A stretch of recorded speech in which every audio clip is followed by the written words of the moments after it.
Hello students, welcome to triple A Bright Academy online classes. जैसा कि आप जानते हैं कि हमने लास्ट दो वीडियोस के अंदर पटवारी प्री पेपर के जो क्वेश्चन थे हमने वो सॉल्व किए थे। ठीक है, तो अब हमने क्या करना है कि पटवारी के जो मेंस वाले जो पेपर हुआ था, मेन एग्ज़ाम जो हुआ था, तो उसके हमने क्वेश्चन सॉल्व करने हैं। तो जैसे हमने प्री वाले को हमने दो पार्ट्स में डिवाइड किया था, ऐसे ही आपके जो मेन वाला जो पेपर हुआ था इसके भी मैथ के क्वेश्चंस को मैं दो पार्ट्स में डिवाइड करके आपको करवाऊंगा। ठीक है, तो अभी हमने सबसे पहले फर्स्ट पार्ट के जो क्वेश्चंस हैं पहले हम वो देखेंगे। चलिए तो स्टार्ट करते हैं। देखो आपका इसके अंदर जो आपके स्टार्टिंग के जो 12 से 15 क्वेश्चन थे, सबसे पहले आज हम वो डिस्कस करेंगे। फिर उसके बाद जो लास्ट का जो 12-15 क्वेश्चन है, फिर उसके बाद नेक्स्ट वीडियो में हम वो डिस्कस कर लेंगे। ठीक है, चलिए अब पहला क्वेश्चन, और साथ साथ में देखो आप लोग भी बनाते रहा करो। ठीक है, जैसे कि मैंने आपको बताया कि आपको पता है भी ये रिकॉर्डेड वीडियो आपके पास आ रही है। ठीक है, तो आप लोगों ने क्या करना होता है, वीडियो को पॉज करने का ऑप्शन है आपके पास। आप वीडियो को पॉज करो, सबसे पहले खुद से बना के देखो भी, खुद से बनाओ भी इसका आंसर क्या आने वाला है। क्योंकि मुझे पता है भी इस वाले क्वेश्चन में ना कुछ बच्चे जो है ना मिस्टेक करते हैं, एक मिस्टेक, तो वही सेम मिस्टेक बार बार एग्जाम्स के अंदर होती है। तो वो मिस्टेक आपने नहीं करनी है। एक बार अगर करनी है तो पहले करके देख लो मेरे सॉल्यूशन बनाने के बाद, फिर नहीं करनी है आप लोगों ने। ठीक है, चलिए देखो, in a garden there are 10 rows and 12 columns of mango trees. ठीक है, 10 रो हैं और 12 कॉलम है। ठीक है, गार्डन जैसे ये हमारे पास ऐसे यहाँ पे ये ऐसे ऐसे डिस्टेंस में इन्होंने लगा रखे हैं। The distance between the two trees is 2 metres and the distance of 1 metre left from all sides of the boundary. जो डिस्टेंस है आपको दो ट्रीज के बीच में जो डिस्टेंस बता रखा है वो कितना बता रखा है, 2 मीटर का बता रखा है। ठीक है, and the distance of 1 metre is left from all the sides of the boundary.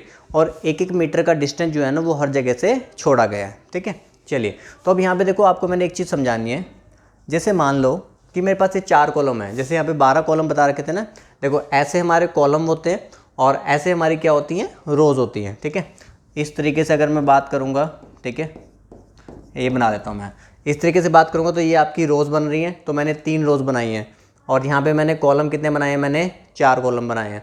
तो पहले आपको मैं छोटे वाले में एक बात समझा के बताता हूँ। तो उन्होंने कहा कि जो ट्री है ना वो 2-2 मीटर गैप पे बनाए हैं। ट्री जो है वो क्या है, 2-2 मीटर के गैप पे लगाए हैं। तो अब आप यहाँ पे ये देखोगे 4 ट्री अगर मैं लगाता हूँ, ठीक है, 1 2 3 और 4 ट्री अगर मैं लगाता हूँ तो जो गैप जो क्रिएट होते हैं ना वो कितने क्रिएट होते हैं, 3 क्रिएट होते हैं। जब मैं 4 ट्री मैंने लगाए 1 2 3 4, तो जो गैप उससे ना एक कम क्रिएट होता है। तो कितने क्रिएट हुए, 3 गैप क्रिएट हुए। अगर मैंने देखो यहाँ पे रो वाइज अगर मैं देखूँ या फिर कॉलम वाइज आपको हो, तो यहाँ पे अगर मैं देखूँ, यहाँ पे मैंने ये 3 ट्री लगाए हैं। तो जो 3 ट्री लगाए हैं तो इसमें जो गैप जो क्रिएट हुए हैं ना, कितने क्रिएट हुए हैं, 2 ही क्रिएट हुए हैं। तो 4 अगर आप लगाते हो तो 3 गैप क्रिएट लगाते हैं। ठीक है, 3 गैप क्रिएट होते हैं। और अगर आप 3 लगाते हो तो गैप कितने क्रिएट होते हैं, 2 क्रिएट होते हैं। ठीक है, तो इसके हिसाब से आपने समझना है 10 रोज़ है मेरे पास। ठीक है, 10 क्या है मेरे पास, रोज़ है। ठीक है, ये इस तरीके से आपको बोला गया ना कि कौन सा आपका है, ऐसे बना होगा ये गार्डन। ठीक है, तो 10 आपके पास रोज़ हैं। ठीक है, भी 10 रोज़ हमारे पास ऐसे बनी हुई होंगी। ठीक है, तो 10 रोज़ हैं और 12 मेरे पास क्या है, कॉलम है। अगर 10 रोज़ हैं मेरे पास, देखो 10 रोज़ हैं तो आपके जो गैप क्रिएट हुए होंगे ना वो कितने क्रिएट होंगे, 9। तो आप ये कहोगे 9 × 2, तो इधर का जो डिस्टेंस है ना वो आपका कितना होगा, 18, प्लस एक एक मीटर का जो है ना गैप हमारा जो है ना स्टार्टिंग में छोड़ा भी हुआ है। And distance of 1 metre left from all the sides of the boundary. तो एक एक मीटर का गैप ये भी, तो 18 + 1 + 1, तो 18 + 2 कितना हो गया, 20। तो इस साइड का डिस्टेंस 20 है, तो इस साइड का भी डिस्टेंस कितना होगा, 20। अब अगर मैं कॉलम वाइज बात करूं, यहाँ पे मेरे पास कॉलम कितने हैं, 12। अगर 12 कॉलम हैं तो जो गैप जो क्रिएट होंगे वो होंगे 11। तो 11 गैप क्रिएट होंगे, तो 11 × 2 कितना हो गया, 22, प्लस 1 मीटर इस साइड और 1 मीटर इस साइड। तो 1 + 1 + 2 आपका यहाँ पे होगा। तो 24 इधर हो गया और 24 इस साइड हो गया। और हमसे क्या पूछा गया था, पेरीमीटर ऑफ द गार्डन। ठीक है, गार्डन का पेरीमीटर। पेरीमीटर क्या होता है, किसी भी फिगर का पेरीमीटर निकालना हो तो वो आपका होता है सम ऑफ ऑल साइड्स। 24 + 24 कितना हो गया, 48। 20 + 20 कितना हो गया, 40। तो टोटल हमारे पास कितना हो जाएगा, 88। तो टोटल कितना हो जाएगा भी, 88। हाँ जी, क्या आप इस बात को समझ पाए। ठीक है, देखो ऐसा ही क्वेश्चन ना आपका ट्रेन टाइम एंड डिस्टेंस वाले चैप्टर में भी आता है। कि ट्रेन जो है ना लैंप पोस्ट है, लैंप पोस्ट को क्रॉस कर रही है, कि एक दो जो लैंप पोस्ट है उनके बीच में गैप था 50 मीटर का, आपको याद आ रहा होगा। तो ऐसे ही 20 लैंप पोस्ट लगा रखे हैं। अगर 20 लैंप पोस्ट लगा रखे हैं तो उसमें गैप बनेंगे 19, ठीक है, गैप बनते हैं कितने 19, अगर 20 लगा रखे हैं तो, ठीक है। यहाँ पे हमने देखा कि उन्होंने यहाँ पे ना 1 2 3 4 5 6 7 8 9 10 ऐसे 12 हमारे पास लगा रखे थे ट्री, 12 ट्री लगा रखे, तो 12 ट्री में गैप बनने थे 11। तो मैंने कहा 11 × 2 कितना हो गया 22। 1 मीटर का इस साइड छोड़ा हुआ था, 1 मीटर का इस साइड छोड़ा हुआ था, तो +2, तो कितना हो गया 24। तो एक साइड हमारे पास 24 हुई, तो दूसरी साइड भी कितनी हो जाएगी 24। यहाँ पे आपके पास 10 लगा रखे हैं, तो गैप कितने होंगे 9, तो 9 2 = 18, 1 मीटर इस साइड 1 मीटर इस साइड, तो 18 + 2 कितना हो गया 20, तो इधर भी 20 उधर भी 20, तो कितना हो गया 40। तो perimeter is sum of all sides, तो हमारे पास कितना आ जाएगा 88। हाँ जी, तो पहला क्वेश्चन अब क्लियर हुआ। एग्ज़ाम अगर किसी ने पहले दिया तो उसका डाउट था, ये समझ में आ गया भी आपने कैसे करना होता है, ठीक है। चलिए तो नेक्स्ट क्वेश्चन हम देखते हैं। नेक्स्ट क्वेश्चन देखो बहुत ही आसान था। 11 का डिविजिबिलिटी रूल मैं काफ़ी बार आपको बता चुका हूँ।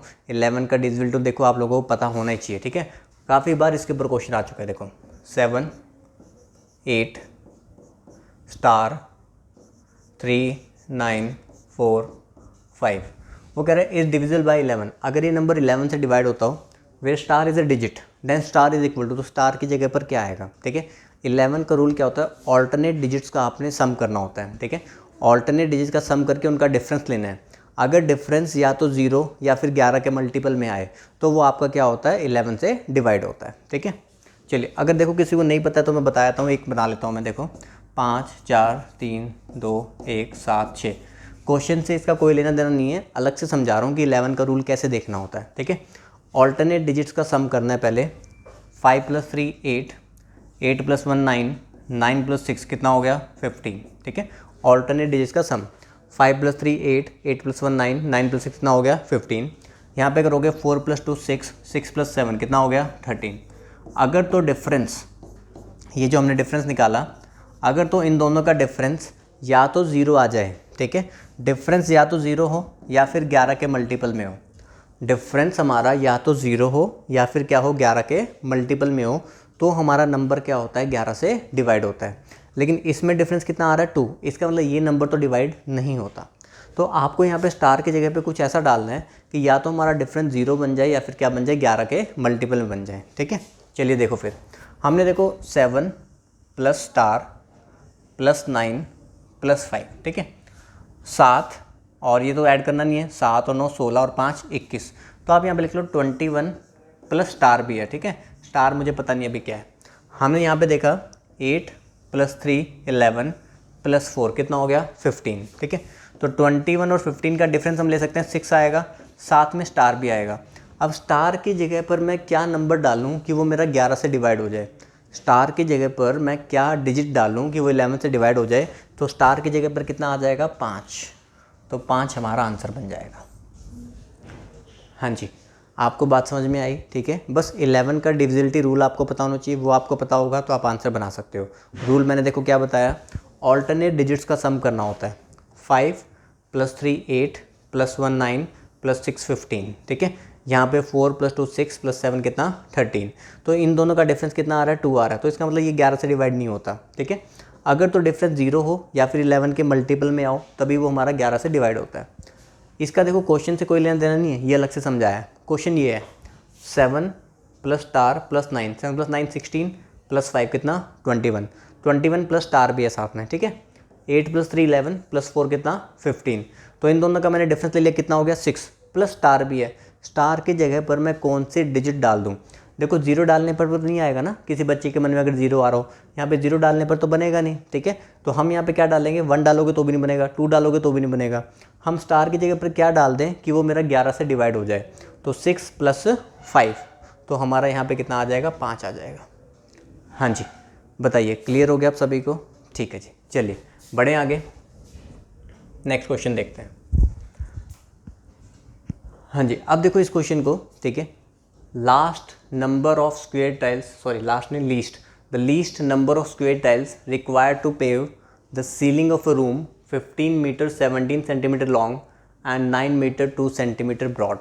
ये वाला क्वेश्चन करवाने से पहले इसमें कैलकुलेशन थोड़ी सी ज़्यादा है, तो पहले मैं आपको आसान कैलकुलेशन वाला क्वेश्चन पहले करवाता हूँ, फिर मैं इसके ऊपर आता हूँ। सेम ही क्वेश्चन मैंने एक और रखा हुआ है, वो एग्ज़ाम में नहीं आया था, लेकिन आपको समझाने के लिए मैं इस क्वेश्चन को पहले करा रहा हूँ, फिर उस क्वेश्चन को करवाऊँगा। ठीक है जी, देखो यहाँ पे the least number of square tiles, same वही लिखा हुआ है, least number of square tiles required to pave the ceiling of a room 36 metre long and 28 metre broad. ठीक है, ताकि पहले आप कंसेप्ट पे ध्यान दे दो, फिर कैलकुलेशन पे भी ध्यान बाद में दे लेंगे। ठीक है, पहले कंसेप्ट तो समझ में आए भी क्वेश्चन में पूछा क्या गया है। वो कह रहे हैं कि आपके पास एक रेक्टेंगुलर रूम है। ठीक है, चाहे बताया हो ना बताया, आपको अपने आप समझ में आ रहा है ना, लेंथ ज़्यादा है ब्रेड्थ कम है, तो हमारा कौन सा रूम होता है, रेक्टेंगुलर रूम। ठीक है, ये एक रेक्टेंगुलर रूम है, इसमें मुझे टाइल्स लगानी है, लेकिन जो टाइल होनी चाहिए वो कौन सी टाइल होनी चाहिए, स्क्वेयर टाइल। ठीक है, टाइल्स हमने जो लगानी है वो क्या लगानी है, स्क्वेयर टाइल। और वो कह रहे हैं लीस्ट नंबर स्क्वेयर टाइल। अब लीस्ट नंबर को देख के ना बहुत सारे बच्चे इसमें एलसीएम निकालने लग जाते हैं कि हमें एलसीएम निकालना होगा, लेकिन एलसीएम नहीं निकालना आपने। लीस्ट नंबर स्क्वेयर टाइल का मतलब है कि कम से कम टाइल आपने लगानी है।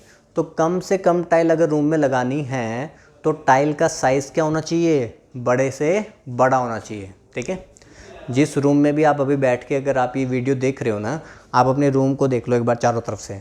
ठीक है, नीचे अब आपने क्या करनी है, यहाँ पे टाइल बिछानी है। ठीक है, आपने अब टाइल बिछानी है और टाइल आपने कम से कम लगानी है। तो टाइल आपको ऐसी लेनी पड़ेगी बड़ी से बड़ी, जो लेंथ और ब्रेड्थ में एग्जैक्टली पूरी क्या हो जाए, फिट हो जाए। तो मुझे लेंथ और ब्रेड्थ का निकालना पड़ेगा हाईएस्ट कॉमन फैक्टर। ठीक है, लेंथ और ब्रेड्थ का मुझे निकालना पड़ेगा हाईएस्ट कॉमन फैक्टर। तो सबसे पहले मन में ये सोचो, ऐसा कौन सा नंबर है जो 36 और 28 को डिवाइड करेगा, सबसे बड़ा होना चाहिए। हाईएस्ट कॉमन फैक्टर, ऐसा कौन सा कॉमन नंबर है जो इन दोनों को डिवाइड कर देगा। ठीक है, तो वो कौन सा नंबर है, सोचा मन में, बताऊं, 4। ठीक है, तो हाईएस्ट कॉमन फैक्टर हमारे पास कितना आ गया, 4। तो 4 हमारा हाईएस्ट कॉमन फैक्टर हो गया, मतलब टाइल का जो साइज़ है वो 4/4 होगा। टाइल का जो साइज़ है वो क्या होगा, 4/4, कि 4/4 की टाइल एग्जैक्टली इसके अंदर पूरी प्लेस हो सकती है। ठीक है, जब भी हमें कोई भी number of things, number of articles, number of tiles, number of boxes जैसे ये पूछा जाता है, तो वो हमेशा कैसे आता है, मेंसुरेशन में आप लोगों ने सीखा होगा, नंबर ऑफ़ टाइल्स अगर आपको निकालनी है, ठीक है, तो एरिया ऑफ बिगर आर्टिकल, जो भी बिगर थिंग होगी, divide by area of smaller article. ठीक है, अब बड़ी जो चीज़ है वो रूम के अंदर मुझे टाइल्स लगानी है, वो रेक्टेंगल है, रेक्टेंगल का फॉर्मूला होता है लेंथ इनटू ब्रेड्थ। ठीक है, और उसमें जो टाइल लगानी है वो स्क्वायर शेप की है, तो स्क्वायर शेप, इसका एरिया क्या होता है, ए स्क्वायर, साइड का स्क्वायर, मतलब ए इंटू ए। ठीक है, तो लेंथ इंटू ब्रेड्थ 36 इंटू 28, और उसमें टाइल लगेगी कितने साइज़ की, 4/4 की, 4 इंटू 4 की। तो 4 से हम काटेंगे कितना आ जाएगा, 9 आ जाएगा, 4 से काटो कितना आ जाएगा, 7।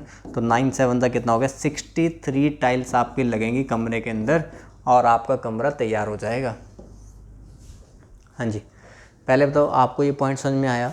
तो पहले मैंने आसान कैलकुलेशन वाला इसीलिए आपको करवाया कि पहले आपको ना ये इसका जो कंसेप्ट है ना वो समझ में आ जाए।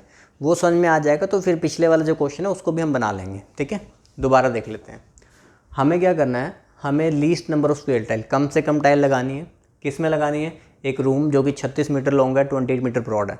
36 मीटर लॉन्ग, 28 मीटर ब्रॉड। अब किसी के मन में आता है कि सर अगर कम से कम टाइल लगाएं तो एक पूरी बड़ी टाइल ही ले आते हैं, यहाँ पे पटक देते हैं, पूरा एक बार में कमरा बन जाएगा। लेकिन वो भी समझदार हैं। देखो ये जो रूम है ना, कौन सा रूम है, रेक्टेंगुलर रूम है। अगर मुझे कहते हैं ना रेक्टेंगुलर टाइल ले आओ, तो मैं ले आता, 36 मीटर बड़ी, 28 मीटर चौड़ी, पूरी एक ही टाइल लगा देता, एक ही बारी में काम खत्म हो जाता। ठीक है, लेकिन उसने कहा स्क्वायर टाइल लगाओ। ठीक है, तो स्क्वायर टाइल मुझे पूरी पूरी लगानी है, तो स्क्वायर टाइल आपकी कम से कम लगानी, तो स्क्वायर टाइल का साइज़ होना चाहिए बड़े से बड़ा। ठीक है, बड़े से बड़े साइज़ का मतलब लेंथ और ब्रेड्थ का हाईएस्ट कॉमन फैक्टर, जो टाइल उसके अंदर पूरी की पूरी फिक्स हो जाए। 36 और 28 को डिवाइड करने वाला सबसे बड़ा नंबर कौन सा है, 4। तो जो टाइल का साइज़ है वो 4/4 होगा। तो रूम का area 36 into 28 divide by tile का एरिया 4 इंटू 4, कितनी टाइल लगेंगी, 63 टाइल्स। ठीक है जी, समझ में आ गया। चलिए आगे बढ़ते हैं। पहले पीछे वाला क्वेश्चन। अब ये क्वेश्चन जो एग्ज़ाम के अंदर आया था, इसमें ये लिखा होता है 15 metre 17 centimetre, 15 metre 17 centimetre long. तो मैं ये कह दूँ 1517 सेंटीमीटर। 1 मीटर में 100 सेंटीमीटर होते हैं, तो 15 मीटर में 1500 प्लस 17, 1517, 9 मीटर में कितने हो जाएंगे 900 + 2 902। तो जैसे हमने 36 और 28 का हाईएस्ट कॉमन फैक्टर निकाला ना, तो ऐसे मुझे इनका भी क्या करना है, हाईएस्ट कॉमन फैक्टर निकालना है। तो अब आप क्या करो, इसके फैक्टर्स बना लो। देखो 902 के फैक्टर्स बना लेते हैं, ठीक है। 2 से हम करेंगे 451, 11 से करोगे 41 आ जाएगा, ठीक है जी। तो हमने 902 के फैक्टर बना लिए, 2 आया, 11 आया, 41 आया। ऐसे अब आप 1517 के बनाओगे, ठीक है। अब अगर देखो मुझे दोनों के बीच में हाईएस्ट कॉमन फैक्टर चाहिए, तो इसमें वही तो कॉमन फैक्टर होगा जो यहाँ पे फैक्टर है, इन्हीं में से कोई ना कोई होगा। अब पता है 1517 2 से तो डिवाइड हो नहीं रहा, 11 से डिवाइड हो रहा है। ऑल्टरनेट वाला चेक कर लो, 1 + 1 2, 7 + 5 12, 12 - 2 कितना हुआ 10, मतलब 11 से भी डिवाइड नहीं हो रहा। तो अगर ये 2 से भी नहीं हो रहा, 11 से भी नहीं हो रहा, तो कंफर्म जो कॉमन फैक्टर इसका कौन सा होना चाहिए, 41 वाला ही होना चाहिए, ठीक है। तो आप इसको 41 से करोगे, 41 3 जा और लास्ट में फिर 7 है तो 7 पे ही जाएगा, तो कितना आ जाएगा 37। तो अब हमने दोनों का हाईएस्ट कॉमन फैक्टर निकाल लिया, मतलब यहाँ पे जो टाइल लगेगी ना वो 47/47 की लगेगी, सॉरी 47 नहीं 41। दोनों का हमने कॉमन फैक्टर निकाल लिया, ठीक है। यहाँ पे देखो, यहाँ पे है 41 और यहाँ पे भी क्या आया 41, ठीक है। तो दोनों अब जो टाइल लगेगी वो 41/41 की लगेगी। इस बात को समझे, तभी इसको मैंने बाद में कराया, ताकि अब आप कैलकुलेशन के ऊपर ध्यान दो सिर्फ, ठीक है। कंसेप्ट आप ऑलरेडी सीख चुके हो कि जो मैंने आपको बताया कि नंबर ऑफ टाइल्स कैसे निकलेंगे, area of bigger thing, bigger article, length into breadth, यही लिखा ना पीछे 1517 × 902, ठीक है। ये पूरे रेक्टेंगल का एरिया हो गया, डिवाइड बाय एक टाइल का एरिया 41/41, 41 × 41।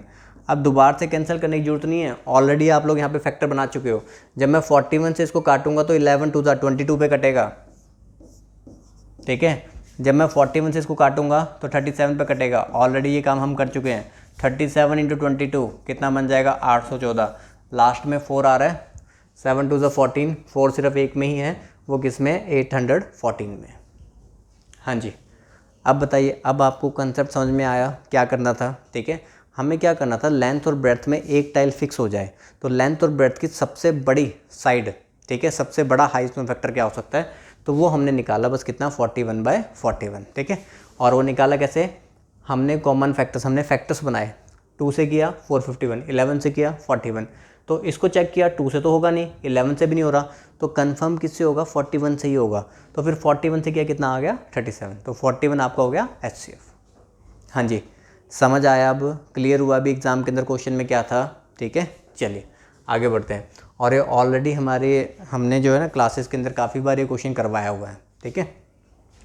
तो भाई क्लासेस वगैरह भी अगर कोई ज्वाइन करना चाहता है, ठीक है, तो उसके बारे में भी आपको बताया था ना कि किसी को क्लासेस अगर आपको ज्वाइन करनी है, आपको लगता है कि ब्राइट एकेडमी की क्लासेस के अंदर जो क्वेश्चन करवाए जाते हैं वो एग्ज़ाम्स में आ जाते हैं, पूछ लिए जाते हैं उसी कंसेप्ट के ऊपर। देखो हम ये नहीं कहते कि सेम जो क्वेश्चन कराया सेम वही फिगर्स के साथ आ जाए, कई बार ऐसा भी हुआ है कि सेम जो क्वेश्चन करवाया सेम फिगर्स के साथ भी आ जाता है, लेकिन 99% जो कंसेप्ट हम क्लास में करवाते हैं ना, एग्ज़ाम्स के अंदर क्वेश्चन उसी में से ही पूछे जाते हैं, ठीक है। हम कोशिश करते हैं कि एक ऐसा सर्कल बना दिया जाए कि जो एग्ज़ामिनर है वो उससे बाहर निकल ही ना पाए, वो वहीं पे फंसा रहे भी, हाँ भाई यही क्वेश्चन है जो हमने देने एग्ज़ाम के अंदर, ठीक है जी। तो मोहाली एकेडमी में न्यू बैचेस आपके स्टार्ट हो रहे हैं, ठीक है। कांस्टेबल के लिए भी, सब इंस्पेक्टर के लिए भी, पटवारी के लिए भी, ठीक है, हाई कोर्ट वगैरह के लिए भी।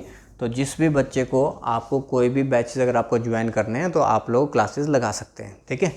मोहाली एकेडमी का नंबर आपको पता है 9815106989, ठीक है। तो सभी टाइमिंग्स से बैचेस स्टार्ट हो रहे हैं, तो जितना जल्दी ज्वाइन करना चाहते हो उतना जल्दी ज्वाइन कर लो, ठीक है। मोहाली में भी स्टार्ट हो रहे हैं, चंडीगढ़ में भी स्टार्ट हो रहे हैं, पटियाला में भी, लुधियाना, संगरूर, हर जगह पे हैं, ठीक है। तो जो ऑफलाइन लेना चाहते हो तो वो ऑफलाइन आके कोचिंग लगा सकते हैं, ठीक है। जो ऑफलाइन नहीं लेना चाहते वो ऑनलाइन लगाएं, ठीक है। वो जाएं प्ले स्टोर पे, वहाँ से AAA ब्राइट एकेडमी सर्च करें, एप्लीकेशन को डाउनलोड करें, डाउनलोड के बाद वहाँ पे आपको कोर्सेज़ में, आपको पेड कोर्सेज़ में आपको सारे कोर्सेज़ ये अवेलेबल हो जाएंगे, ठीक है। और अभी होली आने वाली है, तो अगर कोई बच्चा कोर्स ख़रीदने की सोच रहा है तो मैं आपको बता दूं होली पे डिस्काउंट आएगा, तो उस टाइम पर आप लोग जो है ना कोर्सेज़ को परचेज़ कर सकते हो। चलिए हाँ ये हमने कर लिया था। नेक्स्ट देखते हैं। नेक्स्ट क्वेश्चन देखो क्या है। A farmer divides his heard of cows, बहुत सारी काउस है, मतलब हर्ड का मतलब होता है group of cows, among his 4 son, 4 son में उन्होंने बांटी cow, so that first son gets 1/2 of the herd. पहले वाला जो बच्चा है, फर्स्ट बच्चे को आधी काउ तो इसी को ही मिल जाए, ठीक है। द सेकेंड सन गेट्स 1/4, ठीक है। सेकेंड सन को कितनी मिल जाए, 1/4 मिल जाए, ठीक है। The third son 1/5, third son को कितनी मिल जाए, 1/5 मिल जाए, ठीक है। And the fourth son 7 cow, और जो फोर्थ सन है ना उसको अलग से बता दे भाई इसको 7 काउ मिल रही हैं। बाकियों में आपको वैल्यू नहीं बताई, ठीक है। बाकियों में आपको बता रखा है भाई टोटल में से, देखो फ्रैक्शन की टर्म में अगर मैं टोटल की बात करूँ, फ्रैक्शन की टर्म में टोटल होता है 1, परसेंटेज की टर्म्स में टोटल होता है 100%, ठीक है। अगर टोटल फ्रैक्शन 1 में से हाफ इसको मिल गया, 1/4 इसको मिल गया, 1/5 इसको मिल गया, तो बाकी जो बचा होगा वो किसको मिला होगा, वो इसको मिला होगा, ठीक है। अब उसके आपको फ्रैक्शन नहीं बताया गया, उसकी आपको वैल्यू बता दी गई, ठीक है। तो हम निकाल लेते हैं इसको कितना फ्रैक्शन मिला होगा। फ्रैक्शन की टर्म में टोटल होता है 1, 1 में से 1/2, 1/4 और 1/5, ये हम क्या कर देंगे माइनस। नीचे 2, 4, 5 का, देखो यहाँ पे नीचे 1 होता है, 2, 4, 5 का एलसीएम ले लेंगे, यहाँ पे 20 आ जाएगा, इधर 20 बन गया, -10, ये आपका -5 हो गया, -4, तो 10, 5, 15, 4, 19, तो 19 माइनस होगा तो 1 बचा, 1/20।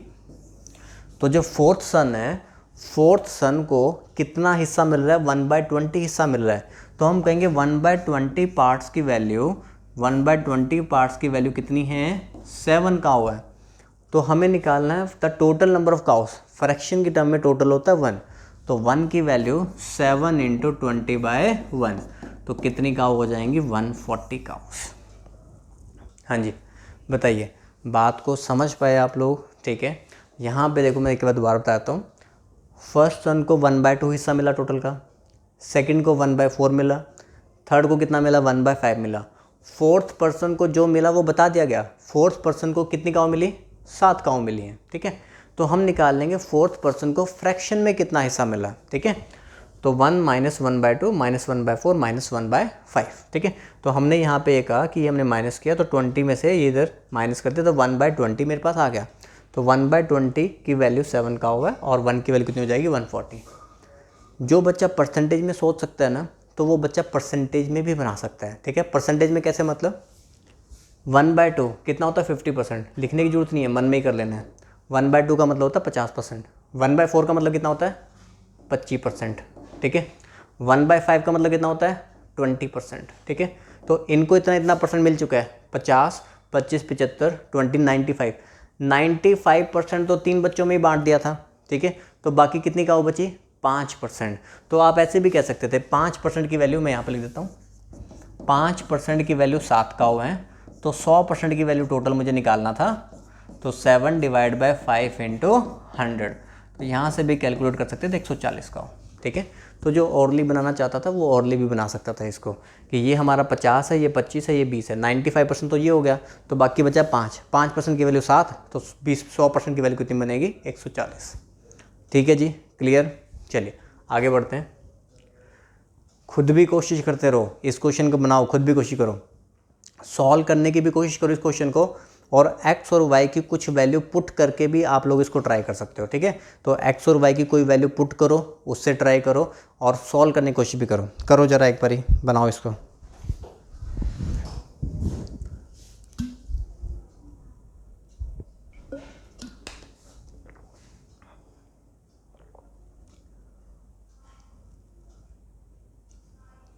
चलिए, कोशिश की, बनाया, मैंने कहा कि पॉज करके, इतनी जल्दी भी नहीं बनाया होगा, पॉज करके बनाना है, ठीक है। पॉज करके देखो x और y की क्या वैल्यू डालो कि आपकी ये कंडीशन सेटिस्फाई हो जाए, ठीक है, और फिर उसको हम वहाँ पे पुट कर सकते हैं, ठीक है। या फिर सॉल्व करना भी मैं आपको सिखा दूंगा, ठीक है। सबसे पहले हमने x और y की हमेशा वैल्यू डाल कर देखना होता है, पुट करके देखना होता है, ठीक है। अब देखो आपको पता है x + y = 1 है, ठीक है। अब ऐसा तो सोचोगे नहीं 0.4 ले लूँ, 0.2 ले लूँ, ठीक है। हम x की वैल्यू को 2 ले लेते हैं, y की वैल्यू को -1 ले लेते हैं, ठीक है। मैंने मान लिया, देखो मैंने माना है x की वैल्यू को 2 और y की वैल्यू को -1, ठीक है। साथ में क्योंकि ये भी देखना है कि ये वैल्यू इसको भी सेटिस्फाई करती हो, ठीक है। x की वैल्यू 2, y की वैल्यू -1, तो 2 - 1 कितना आएगा 1, सेटिस्फाई हो रहा है। 2 मैं यहाँ पे डालूंगा 2 की पावर 4 कितना होता है 16 होता है। -1 डालूंगा -1 की पावर 4 1 होता है। 16 + 1 कितना हो गया 17। दोनों जगह पर x2 और y -1 सेटिस्फाई कर रहे हैं, तो इसका मतलब आप उस वैल्यू के अंदर भी पुट कर सकते हो। तो x को हम 2 पुट करेंगे तो 2 का स्क्वायर 4, ठीक है। और यहाँ पे -1 पुट करोगे तो -1 का स्क्वायर तो 1 ही होगा, ठीक है। 4 माइनस और 2, x की जगह पर डाल दोगे 2 और y की जगह पर क्या डाल दोगे -1, ठीक है। तो यहाँ पे आपके पास 2 × -1 -2 होगा, तो माइनस माइनस क्या हो जाएगा प्लस, 2 2 4, तो 4 + 4 आंसर कितना आ जाएगा 8। समझ पाए?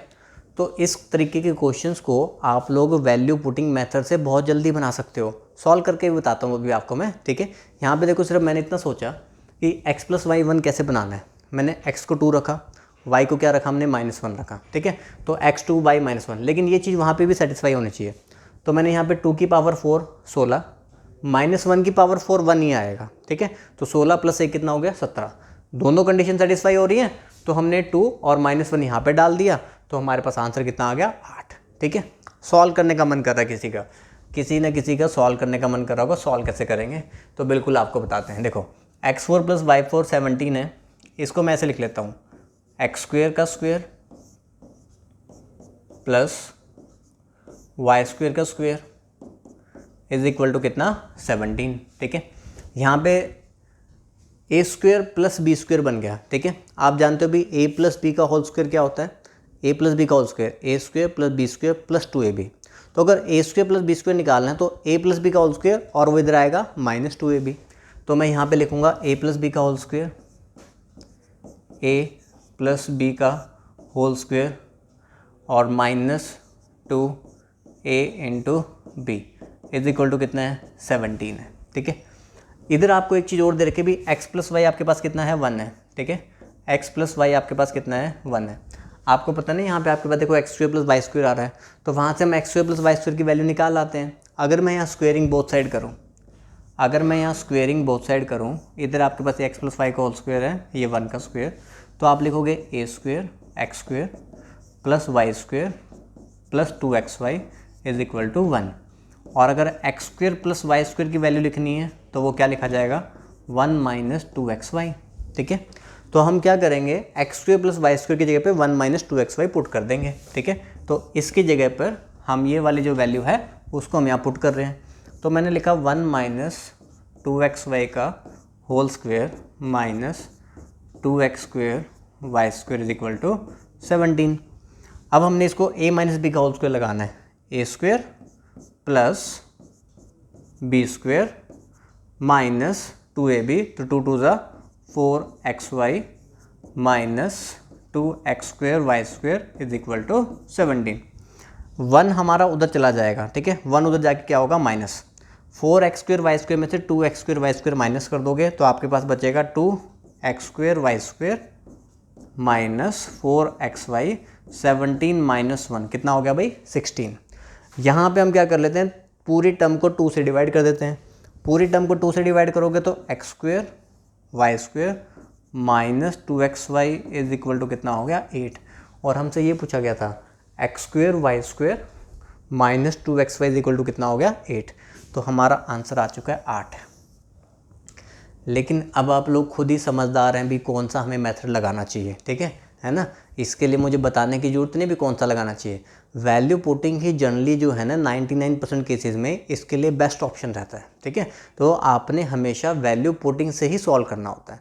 तो हमने यहाँ पे स्टार्टिंग में मैंने बताया था भी सॉल्व करना समझ में आ गया, ठीक है। देखो सॉल्व करना चाहते तो कोई भी क्वेश्चन सॉल्व किया जा सकता है, लेकिन एग्जाम में हमें टाइम बचाना होता है और हमें कम से कम टाइम में करना है, ठीक है। तो यहाँ पर मैं समझा देता हूँ फिर भी हमने क्या किया। x4 को लिखा मैंने x² का स्क्वायर, इसको लिखा मैंने y² का स्क्वायर। ये पूरी टर्म a है, तो a² + b² का फॉर्मूला a + b का whole square -2ab is equal to 17। हमें x + y is equal to 1 बता रखा था, सॉरी हमने स्क्वेयरिंग बोथ साइड की। तो यहाँ पे x² + y² + 2xy equal to 1, x² + y² की वैल्यू निकाली, ये उधर गया 1 - 2xy। यहाँ पे 1 - 2xy हमने पुट किया, फिर ये a - b का होल स्क्वायर बन गया और फिर उसके बाद सॉल्व कर करके हमारे पास लास्ट में रिजल्ट आ गया कि ये किसके बराबर है 8 के बराबर, ठीक है। लेकिन मैं जानता हूँ आप कौन से वाला बनाओगे, पहले वाला, ठीक है, समझदारी। चलिए नेक्स्ट हम करते हैं। देखो भाई, there are two numbers such that the sum of twice the first, ठीक है, and thrice the second is 39, while sum of thrice the first and twice the second is 36। इस तरीके का क्वेश्चन काफ़ी बार आता है। ये लीनियर इक्वेशन का क्वेश्चन है, ठीक है। ये 8th 9th 10th की किताबों में से उठाए हुए क्वेश्चन होते हैं, जहाँ पे आपको बताया होता था कि 2 टॉफ़ी प्लस 4 चॉकलेट इतने की आती हैं, तो 3 टॉफ़ी 2 चॉकलेट इतने की आती हैं, तो बताओ टॉफ़ी चॉकलेट का प्राइस क्या है, ठीक है। 2 बुक्स 4 पेन इतने के आते हैं, तो 1 बुक 2 पेन कितने के आएंगे वो हम बताना होता है, ठीक है। वही चीज़ है, देखो 2 नंबर्स हैं that sum of twice the first and thrice the second, तो टोटल कितना बन रहा है भी 39। Sum of thrice the first and twice the second, तो कितना बन रहा है भी 36, ठीक है। ये 2 लीनियर इक्वेशन होते हैं, ये लीनियर इक्वेशन का क्वेश्चन होता है। इसमें आपको क्या करना होता है, एक वेरिएबल की वैल्यू को सेम बनाना होता है ताकि वो हमारा वेरिएबल कैंसिल हो जाए और दूसरे वेरिएबल की वैल्यू आ जाए, ठीक है। तो हमें क्या करना है, इसको सेम बनाना है। तो अगर इसको सेम बनाना है तो मैं ऊपर वाले को मल्टीप्लाई बाय 3 कर देता हूँ, नीचे वाले को मल्टीप्लाई बाय 2, तो 3 2 ज़ा 6a, 3 3 ज़ा 9b, और ये आपके पास हो गया 117। 2 से कर लो, 6a प्लस 4b हमारे पास कितना हो गया 72, ठीक है। अब हम यहाँ पे माइनस का साइन लगाते हैं, तो जब माइनस का साइन लगाएंगे ये वाला पार्ट हमारा कैंसिल हो गया, ये हो गया हमारे पास 5b, 7 में से 2 माइनस करोगे 5 और ये 45, तो b की वैल्यू हमारे पास कितनी आ गई 9, तो b हमारे पास 9 आ गया। लेकिन हमसे पूछा क्या गया है, द लार्जर ऑफ द 2, दोनों में से बड़ा कौन सा है, तो मुझे दूसरी वैल्यू भी निकालनी पड़ेगी, ठीक है। b अगर 9 है, मैं यहाँ पुट कर देता हूँ, 9 को मैंने यहाँ पुट किया, 9 3 ज़ा 27, ठीक है। डायरेक्टली हम यहीं पे पुट कर रहे हैं, देखो हमने 9 यहाँ पे पुट किया, 9 3 ज़ा 27, 27 उधर जाके क्या होगा माइनस, तो 2a = 12 आ गया, तो a की वैल्यू कितनी आ जाएगी 6, तो a 6 है, b 9 है, हमसे बड़े वाला नंबर पूछा गया था, तो हम कौन सा ऑप्शन मार्क कर देंगे 9 वाला। समझ में आ गया। तो ये हमारा लीनियर इक्वेशन का क्वेश्चन होता है कि जब भी आपको इस फॉर्म में दिया जाए कि 4 चीज़ें इतने की, 2 चीज़ें इतने की आ रही हैं, 4 टेबल 5 चेयर इतने के आते हैं, 2 टेबल 3 चेयर इतने के आते हैं, तो बताओ 1 टेबल चेयर का प्राइस क्या होगा, ठीक है। तो आपने उसको हमेशा इसी तरीके से सॉल्व करना है, ठीक है। चलिए बनाओ भी, इस क्वेश्चन को बनाओ, कोशिश करो भी खुद से बनाने की।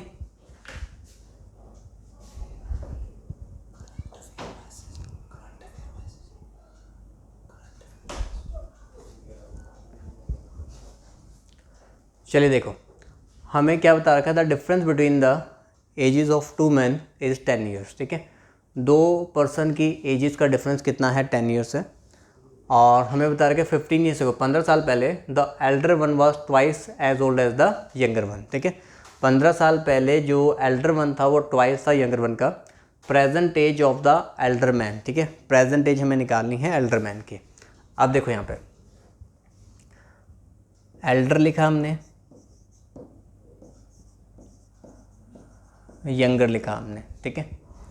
15 साल पहले की बात करते हैं, 15 years ago, 15 years ago the elder one was twice as old as the younger one. Elder one जो है वो यंगर वन का क्या है, ट्वाइस है, तो रेशियो आपके पास क्या बन जाएगी 2:1, ठीक है। और प्रेजेंट एज, ठीक है, हमें फाइंड प्रेजेंट एज करनी है। अब 2 मैन की एजेस का जो डिफरेंस है वो आपको बता रखा है भी कितना है 10 years है। देखो 2 पर्सन की जो एज का जो गैप होता है ना वो हमेशा क्या रहता है, सेम रहता है। 2 पर्सन की एज का जो गैप है वो हमेशा क्या रहता है, सेम रहता है। मतलब आप अपने और अपने ब्रदर को याद करो, अगर आपके और आपके ब्रदर की एज में 10 साल पहले 2 साल का गैप था, तो आज भी आपकी उम्र में दोनों के बीच में 2 साल का ही गैप होगा। आप 5 साल और बड़े हो जाओ तब भी आप दोनों की उम्र में 2 साल का गैप रहेगा। तो 2 पर्सन की एज का गैप हमेशा सेम रहता है। जो आपके और फादर की एज में 4 साल पहले गैप था, 4 साल बाद भी उतना ही गैप रहने वाला है, ठीक है। तो यहाँ पे मैं बता रखा है कि difference between the ages of 2 men is कितना 10 years।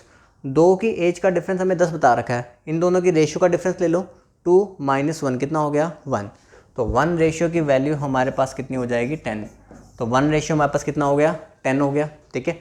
अब हमें निकालना क्या, present age of the elder man. आप एल्डर वाला निकालो, 2 रेशियो, 1 रेशियो 10 है तो 2 रेशियो कितना हो जाएगा 20, तो 20 हमारे पास एज आ गई, मैं यहाँ पे 20 लिख देता हूँ। 20 एज आ गई है कौन सी, 15 साल पहले वाली। 15 साल पहले की एज 20 है, आपको 15 साल आगे की निकालनी है, तो 20 + 15, तो आंसर आपका कितना बनेगा भी 35। आंसर कितना बनेगा 35। हाँ जी, समझ आया सभी को क्या करना था? ठीक है, देखो इस क्वेश्चन में आपको सिर्फ इतना ही याद रखना था कि आपके जो एज का जो गैप है ना, वो हमेशा क्या रहता है, सेम रहता है। 15 साल पहले जो गैप था, चाहे 15 साल बाद भी गैप की बात करोगे तो तब भी क्या रहने वाला है, सेम रहने वाला है। ठीक है, तो रेशियो में गैप कितने का था, 1 एज में गैप कितना था 10, तो 1:10, तो 2:20 निकाल लिया। प्रेजेंट एज में आना है तो हमारे पास कितना हो जाएगा 35। ठीक है, चलो भाई नेक्स्ट क्वेश्चन बनाओ। खुद से पहले ट्राई करना होता है, पहले खुद से ट्राई करो, फिर उसके बाद ही मैं करवाऊंगा आपको। हाँ जी, बनाया किसी ने आंसर? चलो देख लेते हैं। Rajan got 76% marks and Sonia got 480 marks in a test. ठीक है, राजन को 76% मिले, सोनिया को 480 मार्क्स मिले टेस्ट में। ठीक है, एक टेस्ट में 480 नंबर, बहुत बड़ा टेस्ट होगा, है ना। The maximum marks of the test is equal to the marks obtained by Rajan and Sonia together. इस लाइन का मीनिंग समझ लो, क्वेश्चन अपने आप सॉल्व हो जाएगा। ठीक है, the maximum marks of the test, जो मैक्सिमम मार्क्स है मतलब टोटल जो 100% नंबर होते हैं, मतलब जो 100 में से 100 लाता है। 1000 का पेपर होता है तो 1000 में से 1000, 2000 का पेपर होता है तो 2000 में से 2000, 3000 का पेपर होता है तो 3000 में से 3000। ठीक है, जो मैक्सिमम मार्क्स हैं टेस्ट के is equal to the marks obtained by Rajan and Sonia together. मतलब अगर राजन और सोनिया के मिला दिए जाए ना, तो वो टोटल नंबर के बराबर बनाते हैं। ऐसे आप समझो 100 नंबर का पेपर था, एक बच्चा लाया 70, एक बच्चा लाया 30, तो दोनों के मिला देंगे तो टोटल मिलाकर तो 100 हो जाएगा। ठीक है, 100 नंबर का पेपर था, एक बच्चा 70 मार्क्स लाया, एक 30 लाया, तो दोनों के मिला देंगे तो कितना हो जाएगा 100। तो अगर एक के 70% हैं तो दूसरे कितने हुए 30%, दोनों का मिला के 100% हो गया। तो यहाँ पे भी यही चीज़ है, राजन को अगर 76% मिल गए हैं तो दूसरे बच्चे को कितने मिले 24%। तो 24% की वैल्यू दे रखी है, 480 मार्क्स है। 24% की वैल्यू कितनी है हमारे पास, 480 मार्क्स। और हमें फाइंड क्या करना है, देखो अगर मुझे टोटल निकालना होता कि टोटल मार्क्स कितने हैं तो मैं 100% की वैल्यू निकाल लेता, लेकिन मुझे बताना है कि हाउ मैनी मार्क्स डिड राजन को कितने मिले हैं। तो राजन का परसेंटेज कितना है 76%। 24% अगर आपका 480 के बराबर है तो 76% की वैल्यू कितनी होगी, तो 480 डिवाइड बाय 24 इंटू 76, 24 दूनी 48, 76 का डबल 152, तो 1520 हमारा आंसर होगा। हाँ जी, क्या आप लोग इस बात को समझ पाए हो? ठीक है, देखो अगर मैं कहता हूँ एक बच्चे के 60% आ रहे हैं, दूसरे के कितने आ रहे हैं 40%, तो टोटल मिला के 100% हो जाएंगे ना मैक्सिमम नंबर। ठीक है, ऐसे ही अगर एक बच्चे के 76 आए हैं, उसने पूछा कि ये और ये मिलाकर 100% बन जाता है, मैक्सिमम मार्क्स बन जाते हैं, तो अगर ये 76 है तो ये कितने परसेंट की वैल्यू है 24% की। तो 24% की वैल्यू अगर 480 है तो मुझे बताना था इसके कितने नंबर हैं, तो 76% की वैल्यू 480 डिवाइड बाय 24 इंटू 76, 1520। ठीक है भाई, किसी ने अगर टोटल निकालने थे, किसी का टोटल निकालने का मन कर रहा है, आप कहोगे 24% हमारा 480 के बराबर है। ठीक है, तो 100% किसके बराबर होगा, बस इतना ही करना है, 480 डिवाइड बाय 24 इंटू 100। और कुछ बच्चों ने ना 2000 भी इसका आंसर मार्क किया होगा, तो टोटल जो था ना वो 2000 था। टोटल मार्क्स अगर पूछता तो 2000 थे, लेकिन हमसे क्या पूछेंगे राजन ने कितने स्कोर किए, तो राजन ने कितने स्कोर किए 1520। ठीक है, चलिए अगला क्वेश्चन देखते हैं भाई। ये सिंपल कैलकुलेशन वाला क्वेश्चन, कैलकुलेट करना, देखो थोड़ी बहुत ही कैलकुलेशन करनी और आपको टेबल्स वगैरह याद होने चाहिए। टेबल्स वगैरह याद होंगे तो आप कैलकुलेशन जल्दी कर लोगे, क्वेश्चन को जल्दी बना लोगे, जल्दी काटोगे। ठीक है, देखो क्या है 85% ऑफ 420। ठीक है, आप सिंपली लिख के सॉल्व कर लो, कोई ट्रिक प्रिक लगाने की जरूरत नहीं है इसके अंदर। 85% ऑफ 420 प्लस क्वेश्चन मार्क की जगह x डाल लो, x% ऑफ 1080। ठीक है, इज इक्वल टू आपको कितना दे रखा है 735। ठीक है जी, काटो इसको, देखो 0 से 0 काट दिया, 5 से काटो 2 आ जाएगा, 5 से काटो 17 आ जाएगा। ठीक है, 2 से काटा कितना आ गया 21, 17 1 17, 17 34 प्लस 1 35, 357। ठीक है, प्लस इसको भी लिख लेते हैं x% of 1080 is equal to कितना 735। ठीक है, 1 0 से 1 0 ये काट दो, बाकी भी काटते हैं अभी। इस 357 को पहले उधर ले जाओ, ठीक है। इसको हम लिखते हैं x/10 इंटू 108, ठीक है। और 357 मैंने उधर ले जाके माइनस करना है, ठीक है। इधर ये जाके क्या होना है, माइनस होना है। 15 में से 7 गए 8, 12 में से 5 गए 7, 6 में से 3 गया 3, तो कितना आ गया हमारे पास 378। अब इसको आप काट लो आपस में भाई, ठीक है। अब 108 आपको पता होना चाहिए कौन से टेबल में आता है, 18 के टेबल में। अब आप कहोगे सर 2 के टेबल में भी आता है, हाँ भाई 2 में भी आता है, 3 में भी आता है, लेकिन थोड़ा उससे ऊपर बढ़ो, ठीक है। 18 के टेबल में से काटो। 18 6 18 2 36 और 18 1 18। 3 के टेबल में काटो, 3 2 3 7 2 से इसको काट दो, 2 से काट दो कितना आ जाएगा 5, 7 5 कितना हो गया 35, तो 35 हमारा आंसर। हाँ जी, समझ पाए कैसे कैलकुलेशन करनी है, ठीक है। घबराना नहीं एग्जाम के अंदर, सिंपली लिखना शुरू किया करो, सॉल्व किया करो, अपने आप बन जाता है। यहाँ पे मैं देखा 85% ऑफ 420, 85/100 इंटू 420, क्वेश्चन मार्क की जगह डाल दिया x% of 1080 is equal to 735, तो क्वेश्चन मार्क मुझे निकालना था, ठीक है। हमने यहाँ पे इसको कैंसिल किया, 357 आ गया। 357 इधर जाके क्या हो जाएगा, माइनस 378 बच गया। x% x/100 लिखा था, 0 काट दिया। 18 के टेबल में मैंने इसको काटा, सॉल्व किया, x की वैल्यू कितनी आ जाएगी 35। समझ पाए कैसे बनाना है, ठीक है। चलो आगे बढ़े। देखो क्या कह रहा है, a watch is sold at A profit of 20%, ठीक है। एक वॉच हम 20% प्रॉफिट में बेच रहे हैं। If both the cost price and the selling price of the watch are decrease by ₹100, cost price और सेलिंग प्राइस दोनों ही हमारे 100 रुपये से कम हो रहे हैं, ठीक है। The profit would be 5% more, profit would be 5% मोर, 5% ज़्यादा। कुछ बच्चे इसी को 5 ही यूज़ करके आंसर बना लेते हैं, गलत हो जाता है। 5% मोर, 5% मोर का मतलब कि पहले अगर 20% होता था ना, तो अब वो कह रहा है कि यहाँ पे प्रॉफिट 25% होगा, ठीक है। 5% मत लिख देना कि अब जो होगा प्रॉफिट वो 25% होगा, 5% ज़्यादा होगा पहले से। हमें निकालना original cost price of the watch. देखो जो बच्चा तो अगर हमारा क्रॉस मल्टीप्लाई कंसेप्ट जानता है, तो मैं पहले एक बार क्रॉस मल्टीप्लाई से बना देता हूँ, फिर उसको नॉर्मल तरीके से मैं आपको लिख के दिखा दूंगा, ठीक है। क्रॉस मल्टीप्लाई में हम क्या करते हैं भाई, इनिशियल रेशियो हम लिखते हैं, ठीक है। इनिशियल रेशियो, IR का मतलब है इनिशियल रेशियो, ठीक है, कि कॉस्ट प्राइस और सेलिंग प्राइस की इनिशियल रेशियो क्या है, ठीक है। सीधा रेशियो की टर्म में लिखेंगे। 20% प्रॉफिट है, 20% होता है 1/5, ठीक है। तो इसका मतलब हो गया वैल्यू अगर पहले 5 थी तो सेल कितने पे हुई, 6 पे, ठीक है। फिर उसके बाद आपको फिर हम लिखते हैं इनिशियल रेशियो के बाद हम लिखते हैं फाइनल रेशियो, ठीक है। फाइनल रेशियो की फाइनली आपको प्रॉफिट कितना हो रहा है, तो फाइनली 5% ज़्यादा, तो 20 से 5 ज़्यादा कितना हो गया 25%। 25% कितना होता है 1/4, तो इसका मतलब 4 से कितना हो जाएगा 5, 4 से कितना हो गया 5, ठीक है। और फिर हम यहाँ पे लिखते हैं भी चेंज क्या आया, कि आपने कॉस्ट प्राइस और सेलिंग प्राइस में क्या क्या चेंज किया। आपने कहा both cost price and selling price of watch are decrease by ₹100, cost price को भी 100 रुपये कम कर दिया, ठीक है, चेंज। सेलिंग प्राइस को भी 100 रुपये क्या कर दिया, कम कर दिया। तो जो क्वेश्चन में इंफॉर्मेशन दे रखे पहले मैंने वो लिखी, अब हमने यहाँ पे क्रॉस मल्टीप्लाई लगाना होता है। 5 5 25, 4 6 24, 25 और 24, और आपने लेना इनका डिफरेंस। तो 25 और 24 का डिफरेंस कितना हो गया 1, तो हमने यहाँ पे लिखा 1 रेशियो, ठीक है। यहाँ पे अब क्रॉस मल्टीप्लाई 100 × 4 400, 100 × 5 500, तो 500 और 400 डिफरेंस कितना हो गया 100, तो 1 रेशियो आ गया 100। हमें निकालना क्या है, हमें निकालना है cost price of the original वाला इनिशियल रेशियो, ठीक है। ओरिजिनल 5 रेशियो मुझे निकालना है, तो 1 रेशियो 100 है, तो 5 रेशियो कितना हो जाएगा 500, ठीक है। तो जो बच्चा मुझसे पढ़ा हुआ है ऑलरेडी तो वो क्रॉस मल्टीप्लाई जानता होगा, जो बच्चा नहीं पढ़ा हुआ तो उसको मैं नॉर्मल जो क्रॉस मल्टीप्लाई है वो वाला भी करके बता देता हूँ, ठीक है। चलिए देखो यहाँ पे CP SP, अब watch is sold at profit of 20%, मतलब अगर 100% हमारा कॉस्ट प्राइस है, 20% प्रॉफिट कितने पर 120 पे, तो इसको कैंसिल करके अगर मैं रेशियो बनाऊंगा तो रेशियो हमारे पास क्या बनेगी 5:6, ठीक है। ये जो 5 और 6 ना ये हमारी एक रेशियो की टर्म है, ठीक है। आगे कह रहे हैं कि कॉस्ट प्राइस और सेलिंग प्राइस को 100 रुपये कम किया गया, तो कुछ बच्चे ना यहाँ पे जैसे 100 मान के उसमें से 100 ही कम कर देते हैं, ठीक है।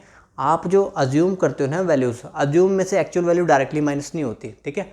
आपको इसको वैल्यू में कन्वर्ट करना पड़ेगा। वैल्यू कैसे कन्वर्ट होती है, जब मैं इसके साथ कोई एक वेरिएबल अटैच कर देता हूँ ना तो ये वैल्यू बन जाती है। अगर सिर्फ 5 और 6 लिखा हुआ तो एक रेशियो की टर्म है। अगर मैं लिख दिया 5x और 6x, जब हमने इसके साथ एक वेरिएबल लगा दिया तो ये इसकी वैल्यू है, एक्चुअल वैल्यू। कॉस्ट प्राइस की एक्चुअल वैल्यू कितनी है 5x है, ठीक है। तो अब हम CP और SP का रिलेशन लिखने जा रहे हैं। कॉस्ट प्राइस में से 100 रुपये कम किए गए, सेलिंग प्राइस में से भी 100 रुपये कम किए गए, ठीक है। कॉस्ट प्राइस में 100 रुपये कम किए, सेलिंग प्राइस में 100 रुपये कम किए। तो ऐसा करने पर प्रॉफिट मेरा 5% ज़्यादा, पहले अगर 20 था तो अब कितना हो गया 25, ठीक है। कॉस्ट प्राइस के सामने हमेशा 100%, cost price always equal to 100%। अब आपको 25% प्रॉफिट हो रहा है तो सेलिंग प्राइस कितना होगा आपका 125, ठीक है। 5% ज़्यादा ना, तो कितना हो गया 25, तो सेलिंग प्राइस के सामने आपका 125%। परसेंटेज से परसेंटेज काट दो, 25 से काट दो इसको, तो 4:5, 4/5 हो जाएगा। अब हमने यहाँ पे वही क्रॉस मल्टीप्लाई हमने यहाँ पे करना होता है।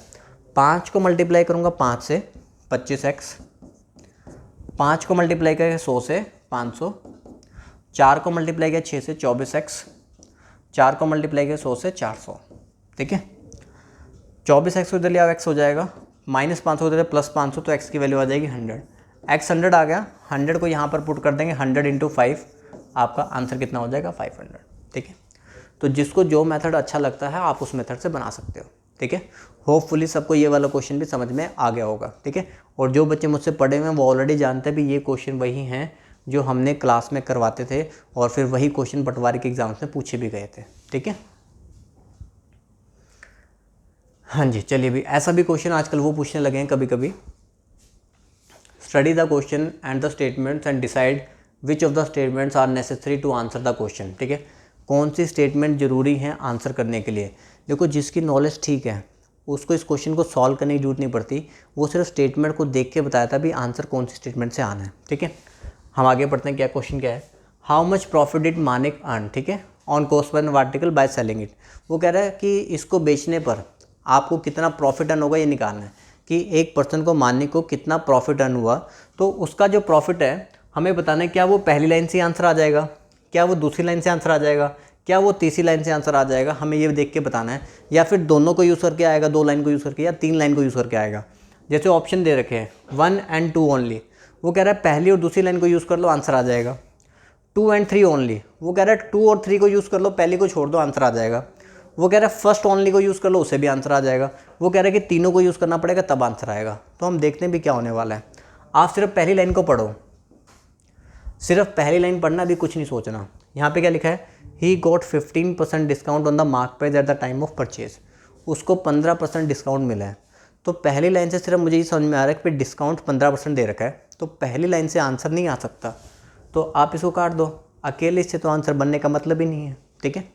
मैं अगर सिर्फ दूसरी लाइन पढ़ता हूँ, ही सोल्ड इट फॉर ₹3060, दूसरी लाइन में सिर्फ ये दे रखा है भी उसका जो सेलिंग प्राइस है वो कितने हैं 3060 है, ठीक है। तो मतलब अकेले दूसरी लाइन से भी नहीं आ सकता, ठीक है। अभी उन दोनों को छोड़ दो, मैं सिर्फ तीसरी लाइन पढ़ता हूँ। तीसरी लाइन में कह रही 2% प्रॉफिट होता है मार्क प्राइस पे, तो अकेली तीसरी लाइन से भी नहीं आ सकता। तो ओनली 2 या ओनली 3 तो था नहीं, उसको छोड़ो, ठीक है। अब हमने कंबाइन करके देखना है।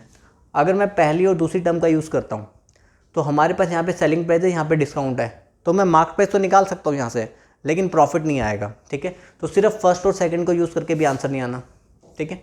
सेकंड और थर्ड का देख लेते हैं। सेकंड में सिर्फ आपके पास सेलिंग प्राइस है और यहाँ पे 2% प्रॉफिट वाली बात की गई है, तो इसको यूज़ करके भी आंसर नहीं आना।